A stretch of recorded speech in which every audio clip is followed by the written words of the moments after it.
様のランクアップを希望します。虫けらだしね。あ、殺しちゃダメですからね。とても攻撃に。ダークさんのような人のことを言うのよ。Hey para kru Movie Senpai, apa kabar? Kembali lagi sama gue di channel yang selalu setia nemenin kalian menjelajah dunia anime tanpa ribet. Di sini kita nggak cuma ngebahas sinopsis biasa, kita bakal nyemplung ke alur cerita, ngupas karakter favorit, sampai kejutan-kejutan yang bikin kamu mewek atau ngakak. Buat yang belum nonton anime yang kita bahas, jangan khawatir, kita kasih konteksnya. Buat yang udah nonton, yuk kita bernostalgia dan temukan hal-hal yang mungkin kamu lewatkan. Oke, tanpa berlama-lama lagi, kita langsung aja menyelam ke alur cerita Mugen Gacha episode kelima. Jangan lupa, kalau suka sama konten kita, dukung dengan like, subscribe, dan lonceng notifikasinya diaktifin ya. Yaru!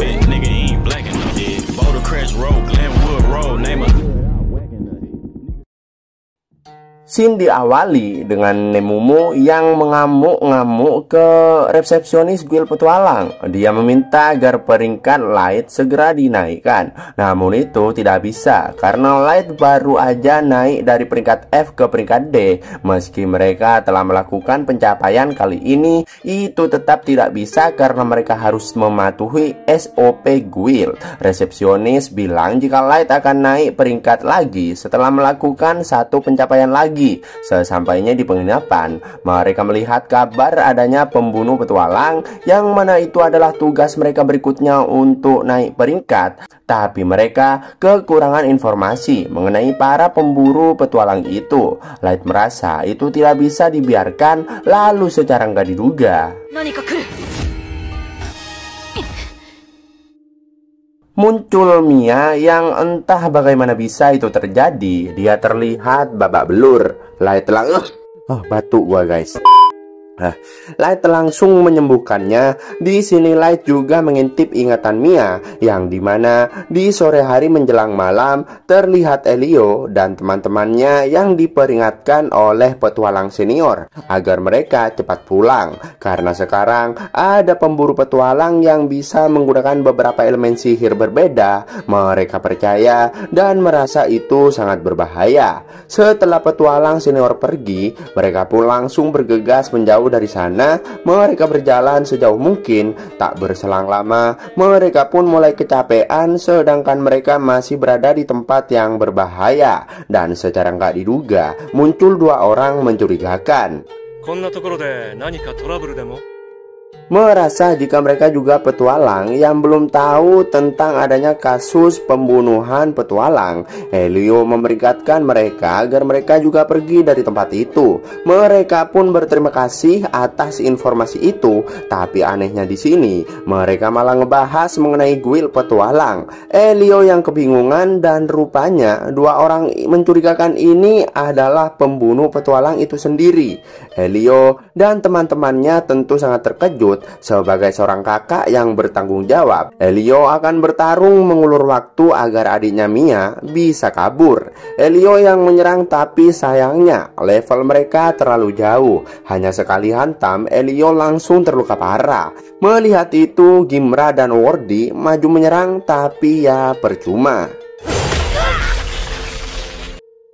Melihat semua temannya yang sudah terluka, Mia tentu tidak bisa bergerak karena saking ketakutannya. Tapi di sini Wordy kembali berdiri dan menyuruh Mia lari. Melihatnya membuat semangat Gimra juga ikut membara. Mereka menyerang bersama, tapi hasilnya tetap sama aja. Level mereka terlalu jauh. F ini bernama Kito, sedangkan rekan Kito ini gua belum tahu namanya. Yang mana ternyata mereka mencari manusia untuk dijadikan kelinci percobaan. Rekannya yang bilang agar Kito tidak membunuh semuanya, yang mana di sini Kito hanya menyisakan Mia untuk kelinci percobaannya. Tapi Kito akan bersenang-senang terlebih dahulu dengan Mia, alias mau wik cabul anjing. Rekannya tak habis pikir Kito punya keinginan seperti itu. Rekannya hanya memperingatkan agar Kito tidak membunuh Mia.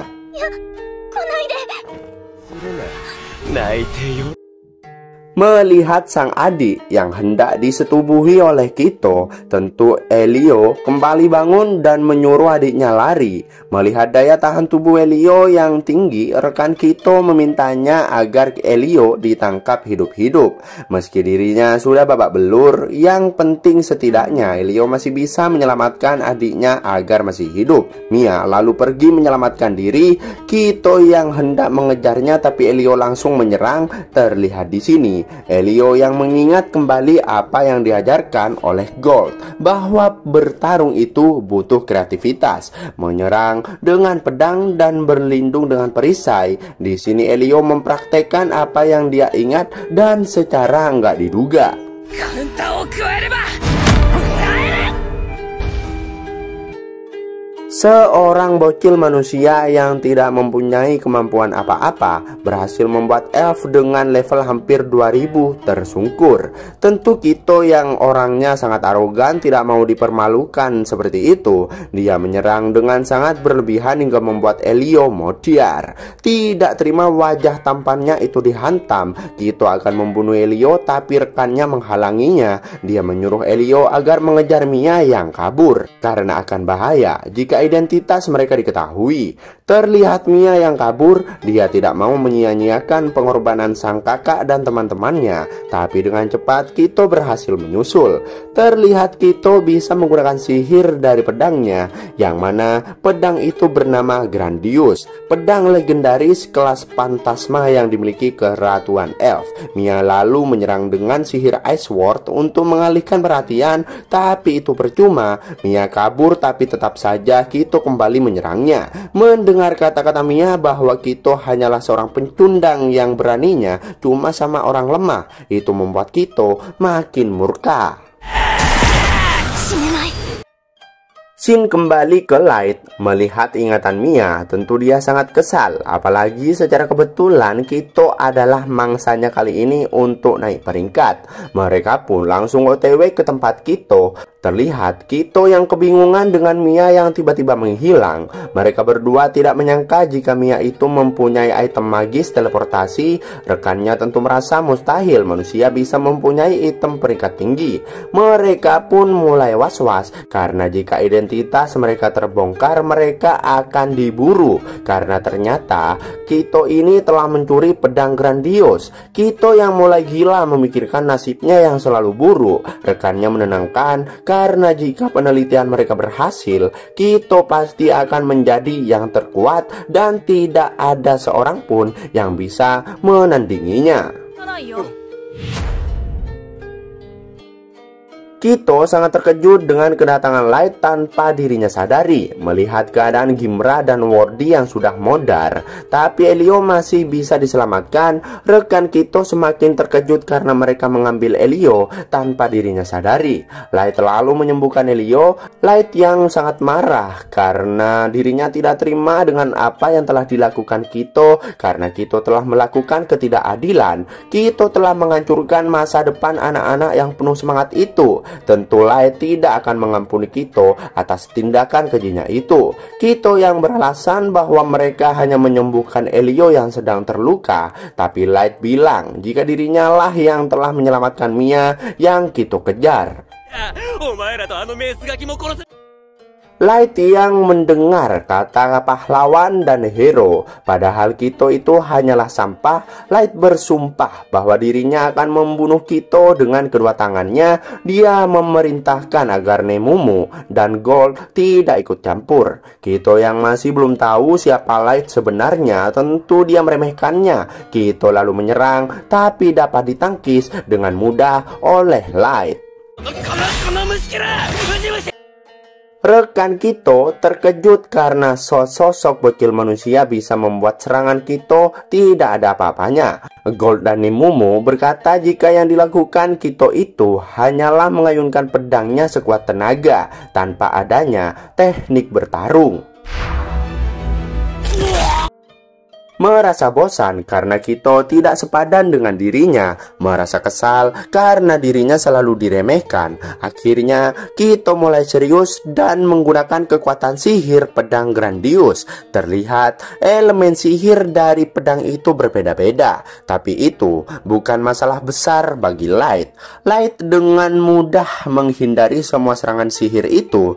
Meski Kito mencoba menyerang dari belakang, tapi Light tetap bisa menghalaunya. Rekan Kito hanya bisa tercengang melihat seorang bocil manusia bisa mengimbangi elf yang menggunakan pedang kelas tinggi. Kito yang mulai kesal. Dia yang merasa Light bukan seorang penyihir, karena penyihir tidak mungkin bisa mengimbanginya dalam pertarungan jarak dekat. Merasa dirinya diragukan, Light pun menunjukkan kekuatan sihirnya tanpa rapalan mantra, dan pertarungan sengit pun terjadi.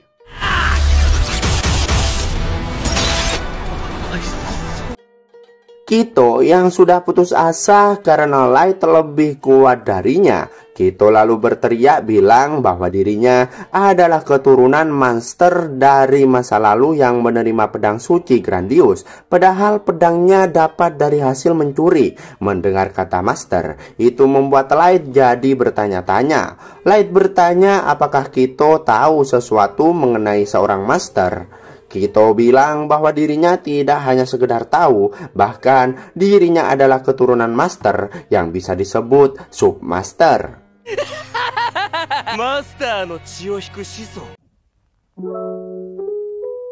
Nah, itu dia alur cerita yang kita bahas hari ini. Seru banget kan? Dari awal sampai ending, bikin gregetan, haru, sampai senyum-senyum sendiri. Jangan lupa share pendapat dan teori kamu di kolom komentar ya. Kita mau banget dengar suara kalian. Jangan lupa juga subscribe dan nyalain notifikasi biar nggak ketinggalan episode breakdown anime seru lainnya. Untuk kalian yang request anime tertentu, tulis aja di komentar. Siapa tahu jadi video berikutnya. Sampai jumpa di video movie senpai selanjutnya. Stay awesome dan tetap semangat jalani hari ini. Yaru!